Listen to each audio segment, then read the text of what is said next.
Mission शक्ति महिला मानंको पाई आसिला बहुत बड़ खुशी खबर। जदि मिशन शक्ति माँ माने एही वीडियो देखुछंती किंबा तांको परिवार रो कोनोसी सदस्य देखुछंती ताहेले तांको मुहरे हस आसुथबा बोली मोर आशा एवं भरोसा रहिछि। तो डेरी काहेकि सही खुशी रे गोटिए लाइक हो जाऊ। तो देखंतु एही मिशन शक्ति महिला मानंको पाई सरकार देवे नवा स्मार्टफोन जेउटा कि उपमुख्यमंत्री प्रभाती परिड़ा घोषणा करी सारिछंती। सही स्मार्टफोन सहित अन्यान्य उपहार मध्य एही महिला मानंकु देवे। तो सही स्मार्टफोन केबे मिलिबो एवं सही नवा उपहार गुड़िक कौन रही एवं सही स्मार्टफोन साहाय्य महिला माने कौन करिवे एवं सरकार को लक्ष्य कौन रही एही वीडियो माध्यम सबु किछि डिटेल्स कहिबी। ता पूर्व आपण मानंकु गोटे अनुरोध, वीडियो को गोटे आज्ञा माने लाइक करंतु एवं मो चैनल को प्रथम आसीथिले गोटे सब्सक्राइब करी ऑल नोटिफिकेशन को ऑन करंतु। फलरे एहीपरि हेल्पफुल नुआ नुआ वीडियो आपण मानंको ठारे प्रथमे पहुँचबो। तो डेरी न करी चालंतु वीडियो को स्टार्ट करिबा। ओडिशा भास्कर न्यूज रे गतकाली प्रकाश पाइछि, ताहा कोन प्रकाश पाइछि आसंतु वीडियो माध्यम सब किछि डिटेल्स जानिबा।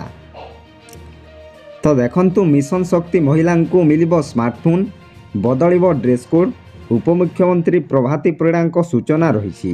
तो गतकाली ओडिशा भास्कर न्यूज रे 1:25 PM रे प्रकाश पाइछि। आसंतु जानिबा खबर कौन रही।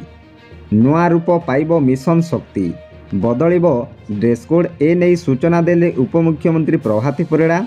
उत्कल दिवसरू लागू हेबो बोली नुआ ड्रेस कोड।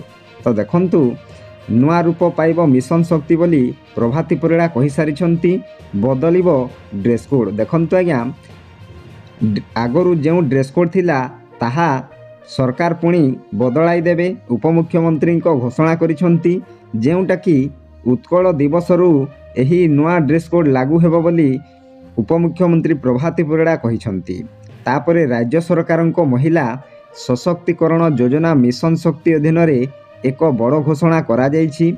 मिशन शक्ति महिला मानंकु आईडी कार्ड सह स्मार्टफोन मिलिबो। देखंतु आज्ञा राज्य सरकार को महिला सशक्तिकरण योजना मिशन शक्ति अधीन रे एक बड़ घोषणा करा जायछि। जेउटा कि मिशन शक्ति महिला को आईडी कार्ड सहित स्मार्टफोन मध्य मिलिबो बोली उपमुख्यमंत्री प्रभाती परिड़ा कहिछंती। तापरे महिला को स्वावलंबी करबा पई एही मिशन शक्ति योजना होईछि। अनेक महिला एही योजना रे उपकृत होईछंती।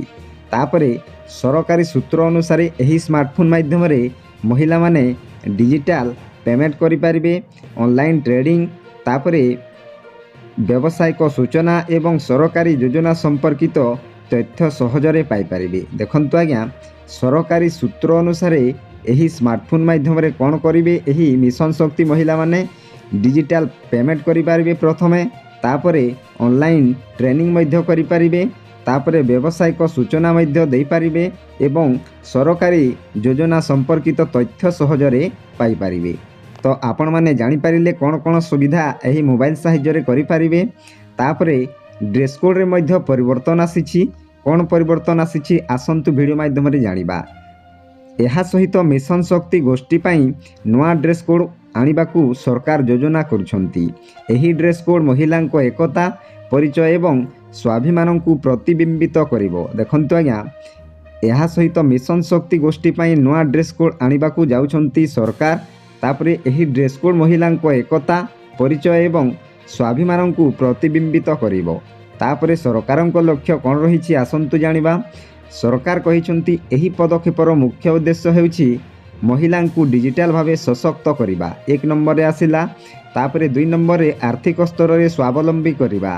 तापरे 3 नंबर रे ग्राम अंचल रे स्वरोजगार को उत्साहित करिबा। देखंतु आज्ञा सरकार कौन लक्ष्य रखिछंती 1 नंबर रे महिला मानंकु डिजिटल भावे सशक्त करिबा, तापरे आर्थिक स्तर रे स्वावलंबी करिबा, तापरे ग्राम अंचल रे स्वरोजगार को उत्साहित करिबा पई सरकार लक्ष्य रखिछंती। तापरे मिशन शक्ति माध्यम रे राज्यर लक्षाधिक महिला एबे नुआ परिचय, नुआ संभावना और नुआ आत्मविश्वास सह आगकू बढ़ुचंती। तो देखंतु मिशन शक्ति माध्यम रे राज्यर लक्षाधिक लक्ष लक्ष महिला नुआ परिचय, नुआ संभावना और नुआ आत्मविश्वास सह आगकू बढ़ुचंती बोली सरकार कहिसंती। तो तो आपण माने सब किछि डिटेल्स जानि पारिले। भिडियोटी जदि भल लगी थाए वीडियो को गोटे लाइक करंतु एवं मो चैनल को प्रथम आसीथिले गोटे सब्सक्राइब करी ऑल नोटिफिकेशन को ऑन करंतु फलरे एही परी हेल्पफुल नुआ नुआ वीडियो आपण मानक ठारे प्रथमे पहुंचीबो। वीडियो को एठी एंड करूछि। जय जगन्नाथ।